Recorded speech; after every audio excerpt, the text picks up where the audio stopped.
করছি আলটিমেটাম দেওয়া সত্ত্বেও 2025 শিক্ষাবর্ষে নবম ও দশম শ্রেণীর বাংলা ব্যাকরণ ও নির্মিত বই থেকে বিতর্কিত রাষ্ট্রদ্রোহী পরিভাষা আদিবাসী শব্দ প্রত্যাহার না করায় জাতীয় শিক্ষাক্রম ও পাঠ্যপুস্তক বোর্ড এনসিটিভি ঘেরাও করেছে। আমরা একটি সুন্দর সময়ে অবতীর্ণ, নতুন ভোরের বাংলাদেশে বাস করছি। এখনই আমাদের শুধরে নেওয়ার সময়। কথাগুলো লাখো জনতার উদ্দেশ্যে বলেছেন বিশিষ্ট ইসলামী চিন্তাবিদ ও জনপ্রিয় ইসলামী বক্তা ডক্টর মিজানুর রহমান আজহারি। তিনি বলেন, রাজনীতিবিদদের শপথ নিতে হবে, আমরা আর চাঁদাবাজি করব না। এবার বৈষম্য বিরোধী ছাত্র আন্দোলনের মুখ্য সংগঠক ও কেন্দ্রীয় সমন্বয়ককে অবরুদ্ধ করে হামলার অভিযোগ উঠেছে। চট্টগ্রামে বৈষম্য বিরোধী ছাত্র আন্দোলনের মুখ্য সংগঠক আব্দুল হান্নান মাসুদ ও কেন্দ্রীয় সমন্বয়ক রাসেল আহমেদকে অবরুদ্ধ করে হামলা চালায় দুর্বৃত্তরা। চট্টগ্রামে বৈষম্য বিরোধী আন্দোলনের সমন্বয়কদের মাঝে বিবাদের জেরে 1 ঘন্টা অবরুদ্ধ ছিলেন মুখ্য সংগঠক হান্নান মাসুদ। কবে পৌঁছাবে এটা আমাদের উপদেষ্টা জানে না, শোনেন কি কয়। কোনো বছরেই মার্চের আগ পর্যন্ত সব বই দেওয়া হয়নি, কবে নাগাদ সবাই সব বই পাবে এটা আমি জানি না। আপনি ওনারা জিগান আপনি ড্রাইভার পাল্টাইছেন কিনা, দেখবেন এটাও উনি জানেন না। আবার আমাদের সাথে প্রতিবেদন দেখলাম যেখানে দাবি করা হয়েছে যুবলীগ নেতা ষড়যন্ত্রে পাঠ্য বই পাওয়া বিলম্বিত হইতেছে। নির্ধারিত সময়ের মধ্যে শিক্ষার্থীদের হাতে যেন এনসিটিভি বই তুলে দিতে না পারে সে লক্ষ্যে কলকাঠি নাট্যের শুরু থেকে আমার গত সপ্তাহের যশোরের আলোচনার একটা লাইনকে কেন্দ্র করে আমাদের অনেক রাজনীতিবিদ বন্ধুরা অনেক ক্ষুব্ধ প্রতিক্রিয়া দেখাচ্ছেন। ওই কথাকে নিজেদের গায়ে টেনে নিজেদের গায়ে মেখে ওনারা ক্ষুব্ধ হয়েছেন। প্রিয় ভাইরা, আমি বলেছিলাম যে একদল খেয়ে গিয়েছে আরেক দল। আসসালামু আলাইকুম প্রিয় দর্শক শ্রোতা, আশা করি সবাই ভালো আছেন। নতুন একটি ভিডিওতে সবাইকে স্বাগত। ভিডিওর শুরুতে বেশ কিছু ভিডিওর অংশবিশেষ দেখেছেন। মূলত আজকের এই ভিডিওটিতে সেই সকল ভিডিওর বিস্তারিত আলোচনা দেখতে পারেন। ভিডিওর শুরুতে যে সকল ভিডিও দেখেছেন তা থেকে আন্দাজ করতে পেরেছেন আজকের এই ভিডিওটি কতটুকু গুরুত্বপূর্ণ হতে চলেছে। অতএব চলুন না টেনে একটি লাইক দিয়ে সম্পূর্ণ ভিডিওটি দেখে আসি।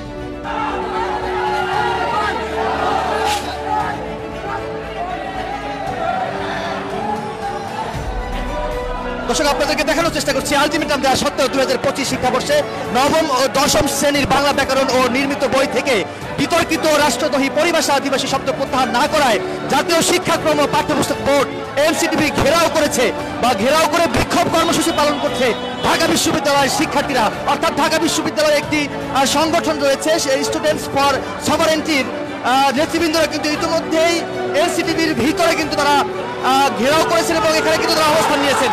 পুরো জায়গাটা কিন্তু বিভিন্ন নামে কিন্তু তারা স্লোগান দিচ্ছে।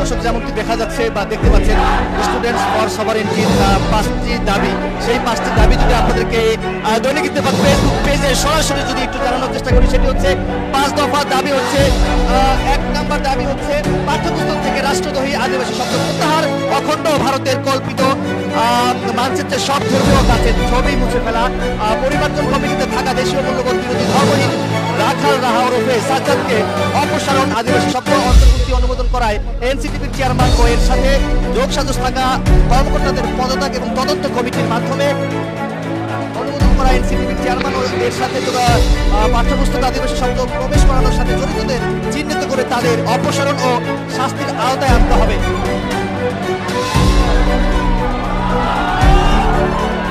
দর্শক, পুরো জাতীয় পাঠ্যপুস্তক জাতীয় শিক্ষাক্রম পাঠ্যপুস্তকের যে যারা দায়িত্ব রয়েছে আসলে তাদের সঙ্গে কিন্তু আসলে এক পর্যায়ে বাক বিতণ্ডা কিন্তু করছে ঢাকা বিশ্ববিদ্যালয়ের একটি সংগঠন স্টুডেন্টস ফর সভারেন্টি। আমরা দেখতে পাচ্ছি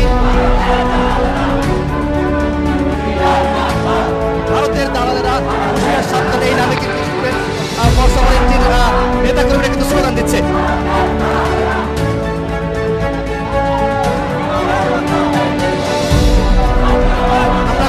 শিক্ষার্থীর সাথে কথা বলবো আসলে কি দাবিতে আসলে এই জাতীয় এখানে কেন তারা অবস্থান নিয়েছেন, কেন ঘেরাও কর্মসূচি তারা পালন করছে জানার চেষ্টা করবো।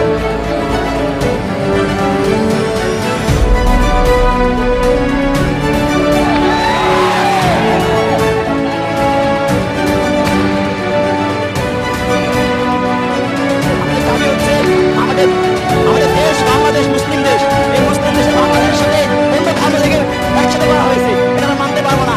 আমাদের দেশের মধ্যে বাংলাদেশের মধ্যে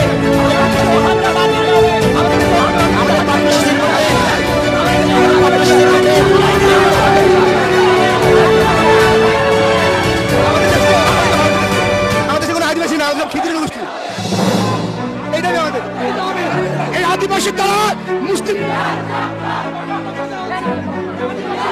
পশ্চিমা চক্রান্ত, ভারতীয় চক্রান্ত, প্রান্ত থেকে যদি বের হয়ে না আসে শিক্ষা বোর্ড সমস্ত বই আগুনে পুড়িয়ে কয়লা বানায় ফেলা হবে। এবং আমাদের দাবি মেনে না নিলে আমরা এই কমিউনিস্ট চাকরি যাবো এবং এখান থেকে আমরা কেউ যাবো না। দাবি পালন না করা হবে, আদিবাসী শব্দ উচ্চারণ না হবে এবং সমকামিতা এগুলো না উঠানো হবে। আমরা এই দাবি আমরা এখানে দেখে যাবো, এইখানে অবস্থান করবো, আমরা যাবো না। আমাদেরকে বলি নিশ্চয়তা দিতে হবে, আমাদের এখন নিশ্চয়তা দিতে হবে যে আমাদের দাবি মেনে নিয়েছে।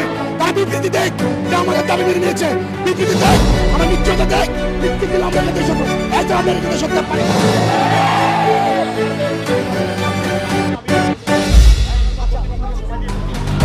দেওয়া হচ্ছে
আদিবাসী শব্দ দিয়ে মুসলিম দেশগুলোকে টুকরা টুকরা করে দেওয়া হয়েছে। এই আদিবাসী শব্দ দিয়ে সুদানকে দক্ষিণ সুদান করেছে।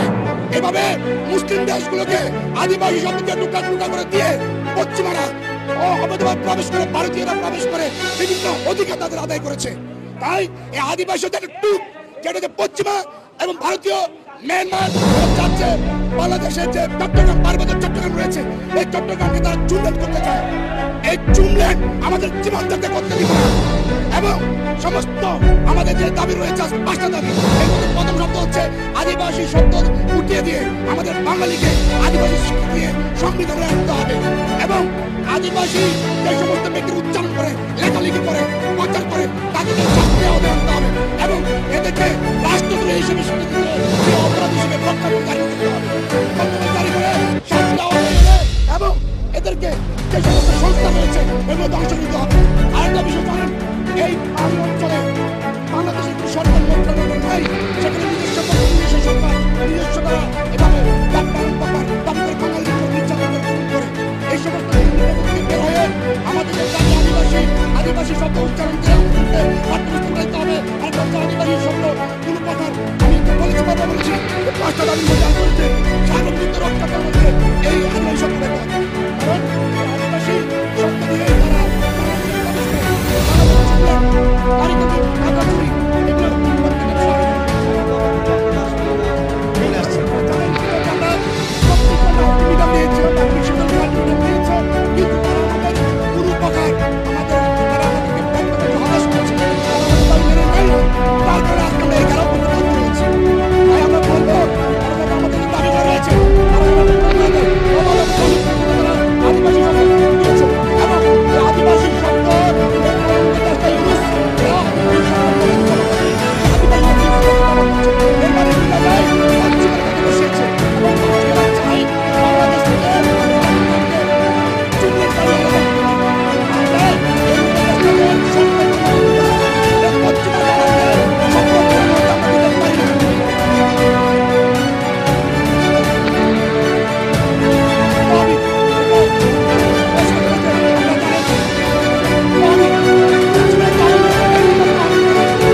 তহবিলের নামে বাংলাদেশের শিক্ষা ব্যবস্থা ধ্বংস করে দিতে চায়।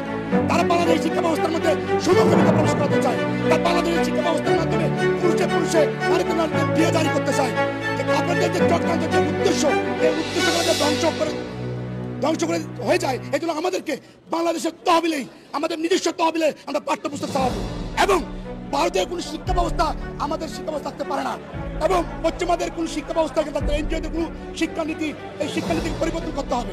এক কথায় এই যে আমরা যেই শব্দ সংবিধানে নেই, সেই শব্দ কিভাবে ইনক্লুড করা হলো সেটি জানতে পেরেছি এবং কারাই বা করেছে এবং তাদের লক্ষ্য বাকি সূত্র প্রশ্ন করেছেন। আপনারা জানেন আদিবাসী শব্দ একটা সংবিধান বিরোধী, কারণ সংবিধানে এই পাহাড়ি উপজাতিকে নিকৃষ্ট হিসেবে উল্লেখ করেছে। নিকৃষ্ট তারা এখন আদিবাসী দাবি করতে চায়। এটা সম্পূর্ণ রাষ্ট্রদ্রোহী এবং সংবিধান বিরোধী। এর থেকে তারা যদি বের না হয়ে আসে, এই পাহাড় থেকে উচ্ছেদ করা হবে। এই পাহাড়ি সন্ত্রাসীদেরকে বাংলাদেশ লাঠি দিয়ে বের করে দেওয়া হবে। এই পাহাড়ি সন্ত্রাসীরা জানেন আপনারা মেয়ের লাঠি গায়ে তারা বাংলাদেশ আশ্রয় নিচ্ছে, এবং ভারতীয় মার্কে বাংলাদেশ আশ্রয় নিচ্ছে, শ্রীলঙ্কায় মার্কে তারা বাংলাদেশ আশ্রয় নিচ্ছে। তাদেরকে আমরা রোহিঙ্গার মধ্যে আশ্রয় দিয়েছি। আজকে তারা আদিবাসী দাবি করতে চায়। আদিবাসী একমাত্র আমরা বাঙালির আদিবাসী, তারা আদিবাসী দাবি করতে চায়। এটি সম্পূর্ণরূপে দেশদ্রোহী, সংবিধান বিরোধী এবং সন্ত্রাসী কার্যকলাপ, এবং সন্ত্রাসীভাবে তারা আমাদেরকে বাংলাদেশকে আলাদা হতে চায়, এবং তার নিজস্ব সরকার গঠন করতে চায়। তার সাহিত্য শাসন জারি করতে চায়। সাহিত্য শাসন সরকার গঠন এগুলো হয়তো পুলি দিয়ে লাভ নাই। আপনারা জানেন জাতিসংঘের মধ্যে হাত আছে। জাতিসংঘের এইগুলো কর্মকাণ্ড আপনারা জানেন। 4 অনুচ্ছেদে কি বলে জাতিসংঘের, তারা আদিবাসী দেশ ভাগ করে নিবে, তারা নিজস্ব সরকার গঠন করবে, সাহিত্য শাসন জারি করবে, এবং নিজস্ব অর্থনীতি ব্যবস্থা এবং প্রযুক্তিগত আমদানি রপ্তানি করতে হবে। এতে দেশের কোনো আইন বা দেশের মানুষের কোনো জারি সরকারের নিয়মের বাইরে, সরকারের আদেশের বাইরে তারা কাজটা করতে পারবে। অর্থাৎ এক কথায় হচ্ছে তা আলাদা রাষ্ট্র হবে। এখানে বাংলাদেশের সরকার রাজ করাতে পারবে না। তারা সেই উদ্দেশ্য নিয়ে আজকে বাইরে আলাদা করতে চায়, চুল্লুন করতে চায়। তারা পাহাড় থেকে সারা হঠাৎ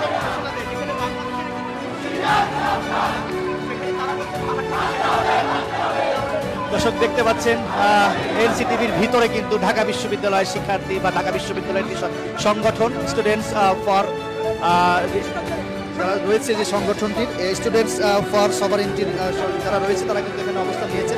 দাবি আদায় না হওয়া পর্যন্ত এই স্থান ত্যাগ করবে না, এমনটি কিন্তু এখানকার শিক্ষার্থীরা আমাদেরকে জানাচ্ছিলেন। এবার বৈষম্য বিরোধী ছাত্র আন্দোলনের মুখ্য সংগঠক ও কেন্দ্রীয় সমন্বয়ককে অবরুদ্ধ করে হামলার অভিযোগ উঠেছে। চট্টগ্রামে বৈষম্য বিরোধী ছাত্র আন্দোলনের মুখ্য সংগঠক আব্দুল হান্নাত মাসুদ ও কেন্দ্রীয় সমন্বয়ক রাসেল আহমেদকে অবরুদ্ধ করে হামলা চালায় দুর্বৃত্তরা। শনিবার বিকালে চট্টগ্রাম ওয়াসার মোড়ের একটি অফিসে এই ঘটনা ঘটে। রাসেল আহমেদ দাবি করেন, চট্টগ্রামে ছাত্রলীগ নিয়ন্ত্রিত ডট গ্যাংয়ের সদস্যরা ওই হামলা চালিয়েছে।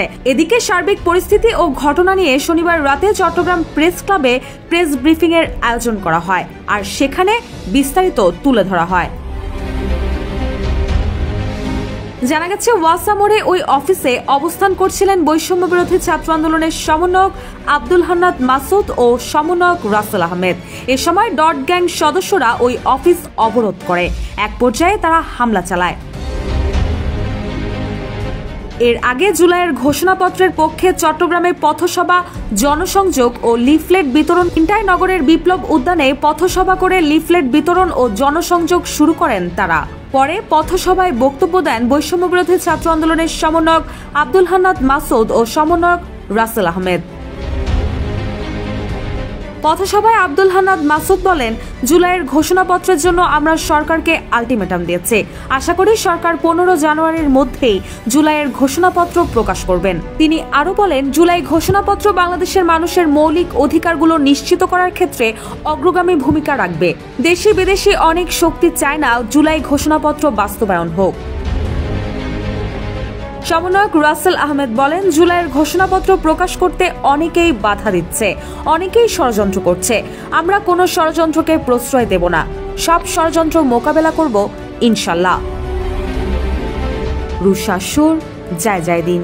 সত্যি দেখাতে পৌঁছায় নাই, কবে পৌঁছাবে এটা আমাদের উপদেষ্টা জানে না। শোনেন কি কয়, কোনো বছরেই মার্চের আগ পর্যন্ত সব বই দেওয়া হয়নি। কবে নাগাদ সবাই সব বই পাবে এটা আমি জানি না। আপনি ওনারা জিগান আপনি ডায়াপার পাল্টাইছেন কিনা দেখবেন এটাও উনি জানেন না। আবার আমার দেশে একটা প্রতিবেদন দেখলাম, সেখানে দাবি করা হয়েছে যুবলীগ নেতার ষড়যন্ত্রে পাঠ্য বই পাওয়া বিলম্বিত হইতেছে। নির্ধারিত সময়ের মধ্যে শিক্ষার্থীদের হাতে যেন এনসিটিবি বই তুলে দিতে না পারে সে লক্ষ্যে কলকাঠি নাড়তে শুরু থেকে সক্রিয় হয়ে ওঠে একটি চক্র, যারা অযথার সময় ক্ষেপণ করে লক্ষ্য হাসিল করতে চায়। তাদের মূল লক্ষ্য ছিল অন্তর্বর্তী সরকারকে বিব্রত করা। বিভিন্ন গোয়েন্দা সংস্থা ও এনসিটিবির কর্মকর্তাদের সঙ্গে কথা বলে এর সত্যতা মিলেছে।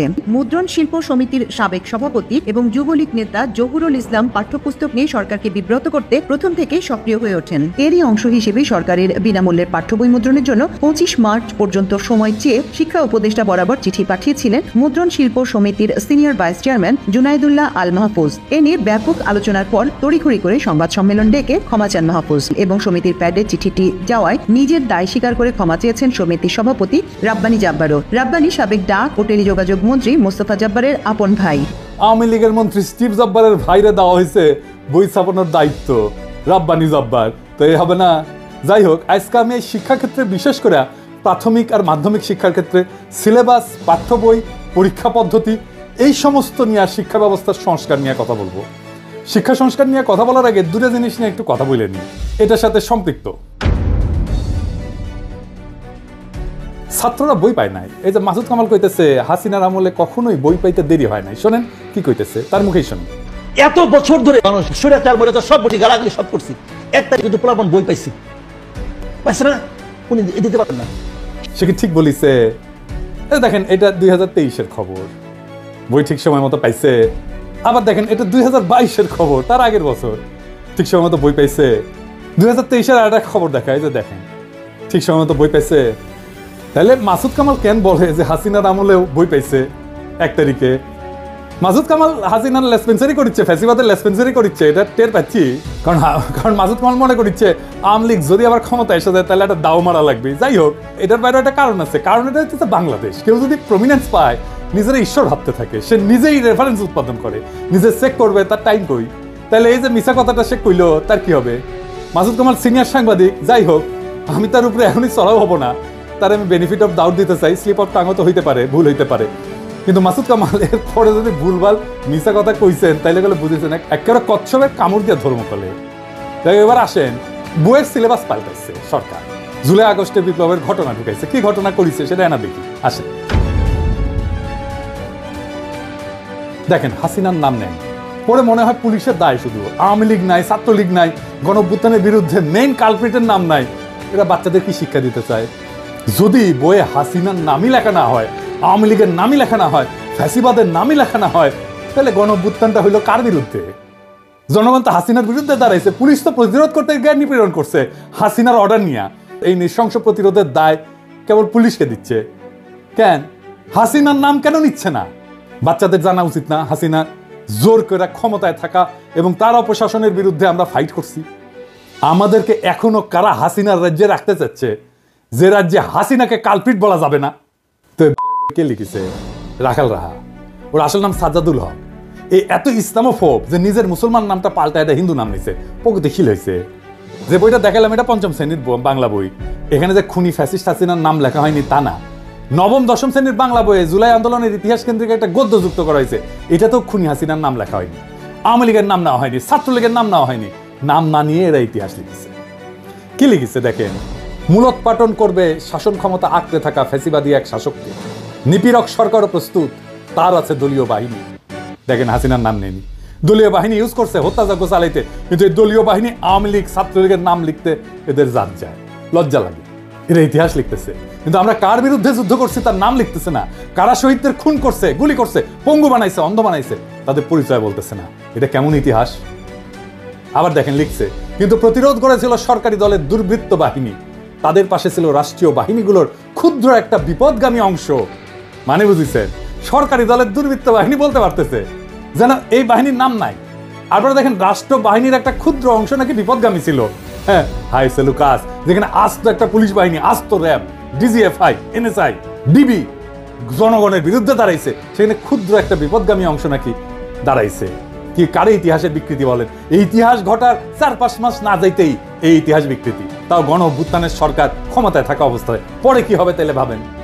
এই বই রাখাল হারামজাদা বুদ্ধিজীবী সেটিছে। এবার বুঝেছেন তো কেন আমি বানবু সুশীলদের আর বামদের গেলাই।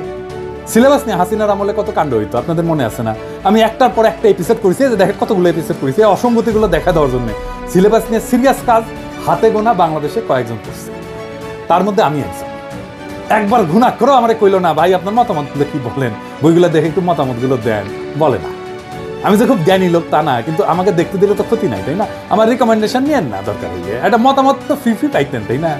রাগাল রাজ্যে কাজটা করিচ্ছে, টাকা নিচ্ছে, গাড়ি ঘুরিচ্ছে, গাড়ি পাইছে একটা ফ্রি, অফিস পাইছে, স্টাফ পাইছে, আমরা তো টাকা দিতে হতো না।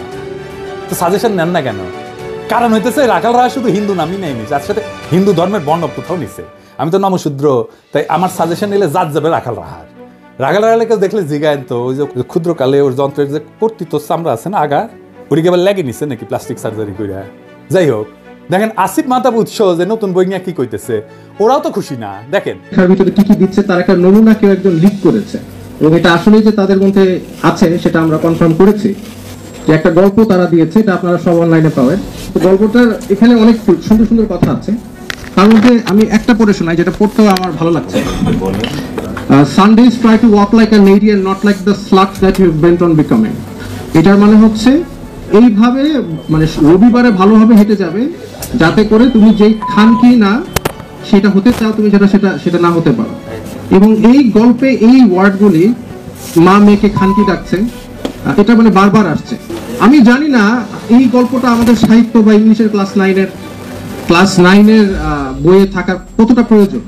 তার মানে সিলেবাস নিয়ে ঝামেলা মিটাতে পারে না। এবার আসেন আমি সলিউশন নিয়ে কথা বলি। এখন যেভাবে বই ছাপা হয় সেটা বন্ধ করতে হবে, তাইলে পরিবেশের ক্ষতি কিছুটা কমবে। গাছ কাটতে হবে না এই কাগজ তৈরি করার জন্য, কোনো ছাপা বই থাকবে না। ছাত্রছাত্রীরা ট্যাব পাবে, ট্যাব। এক বছর বইয়ের জন্য প্রত্যেক ছাত্রের পিছনে খরচা হয় প্রায় 500 টাকার মতো। ট্যাবের আয়ুষ্কাল যদি 3 বছর ধরি, তাহলে এই 3 বছরের খরচা মানে 1500 টাকায় বাংলাদেশে একটা উন্নত মানের। আমি আশা করি সম্পূর্ণ ভিডিওটি দেখেছেন এবং বাংলাদেশের এই রাজনৈতিক প্রেক্ষাপট নিয়ে আপনার কি মতামত অবশ্যই কমেন্ট বক্সে জানিয়ে যাবেন। ভিডিওটি ভালো লেগে থাকলে শেয়ার করতে ভুলবেন না। আমাদের এই চ্যানেলে নতুন হয়ে থাকলে চ্যানেলটি সাবস্ক্রাইব করে চ্যানেলের পাশে থাকবেন, আর যারা ইতিমধ্যে চ্যানেলটি সাবস্ক্রাইব করেছেন তাদেরকে অসংখ্য ধন্যবাদ। দেখা হবে নতুন কোনো ভিডিও নিয়ে, ততক্ষণ সবাই সুস্থ থাকবেন। আল্লাহ।